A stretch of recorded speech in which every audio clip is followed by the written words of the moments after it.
Today training is about frying oil safety. Why I choose this topic? Because in our food industry, we use cooking oil for second use or third use also, and people who don't have knowledge about the oil safety, they use it continuously. So when they will use this oil continuously, there will be the quality issues and the food safety issues also will come up.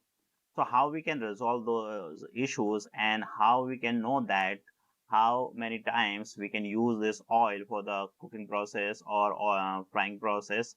So all these topics I'm going to cover today, and I will give you very detailed information so you will be so you will know that how to use oil safely and how many times you can use that oil for the cooking process or the frying process.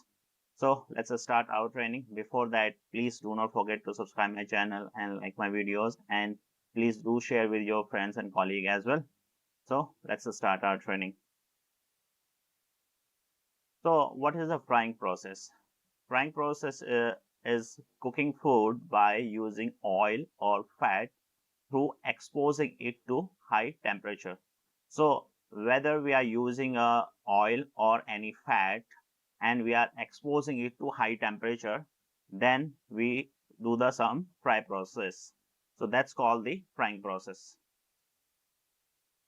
After that, what types of frying? How many types of frying are there? There is a deep frying, is the immersion of food in the oil or fat. When you will deep in the oil and you will leave it for some time, then you will fry it. So that's called deep frying. After then, we have the rapid surface frying, frying food on a hot metal surface by using a small amount of oil or fat. You will not use too much oil or fat. You will just one or two drop of oil or fat, a small amount of fat you will put on the pan, and then you will fry it. After then, we have the dry frying. Frying food on a metal surface depends on the extract fat from food to the surface, such as steak and hamburger. The third process, dry frying. In this process, you don't use any external oil or fat. You don't add externally. You don't add additionally any oil or fat. You will use the oil and fat itself from the food, like steak and hamburger, and that oil and fat will fry the food. So that's called dry frying process. So these are the three main frying process are there. After that, how to choose the type of oil, how we can choose that which type of oil is best for the frying process and how we can use for the long time. So whenever you are choosing the oil for the frying process, you have to make sure that the process of choosing frying oil should involve choosing the suitable type of oil. Since hydrogenated vegetable fats such as palm oil and coconut oil cause heart disease, clogged arteries, obesity, and other disease because they contain saturated fatty acids in spite of its tolerance to high temperatures and long periods of time. So whenever you are choosing any oil for the frying process, avoid choosing any coconut oil and any palm oil. So you have to avoid these oil for the frying process because these oil mainly cause the heart disease and clogged arteries and obesity and other disease also.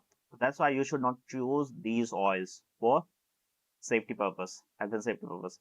In frying process, we recommend to use regular vegetable oil like unhydrogenated such as sunflower oil, corn oil, or canola oil that you can use for the frying process.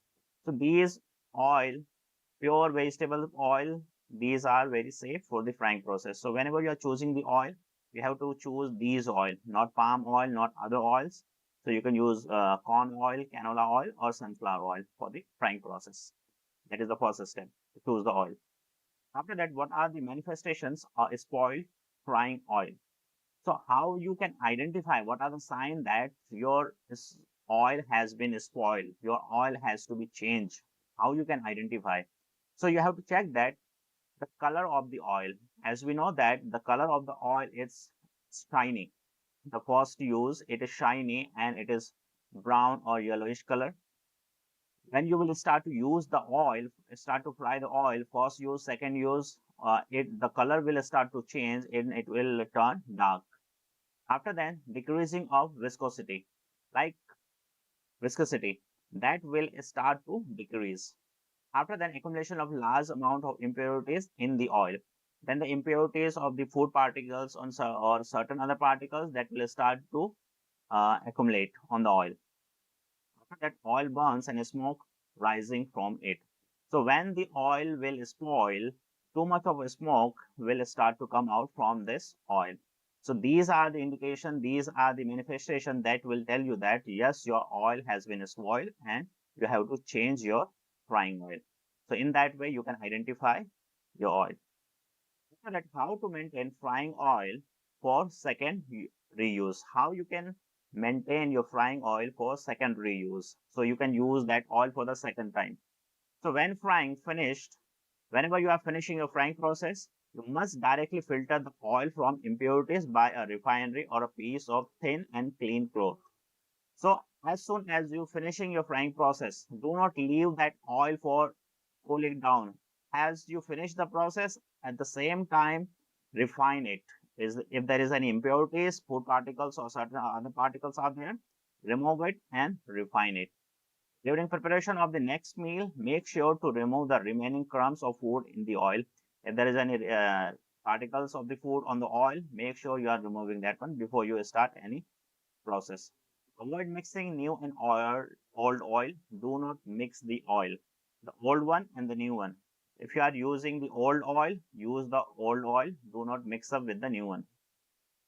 Fourth, while reusing frying oil, make sure that it is in good conditions. So you have to check that if you are using the oil for the second purpose, second time or the third time, you have to make sure that oil is in good condition and that is suitable for frying process.